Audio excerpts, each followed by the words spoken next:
Hello everybody. இன்னைக்கு நெட்ஃப்ளிக்ஸில் வெளியாகிருக்கிற app ஜேசா கோய் படத்தை பற்றி கொஞ்சம் சுருக்கமாக பார்க்கலாம். இந்த படம் கரண் ஜோஹர் ப்ரொடியூஸ் பண்ணியிருக்காரு. மாதவன், ஃபத்திமா சனா ஷேக் நடிச்சிருக்காங்க.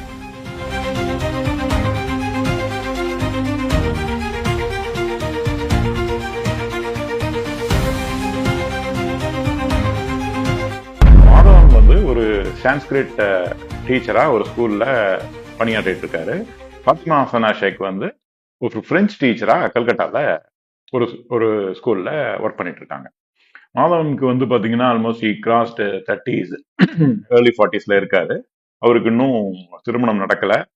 எந்த ஜாதகம் ரொம்ப ஒரு ஆர்த்தடாக்ஸ் ஃபேமிலி, திரிபாதி ஃபேமிலி அதுல வந்ததுனால அவங்க ஜாதகம் அதெல்லாம் பார்த்து முறைப்படி நடக்கணும் அப்படின்னு நினைச்சிட்டு இருக்காங்க அந்த ஃபேமிலி.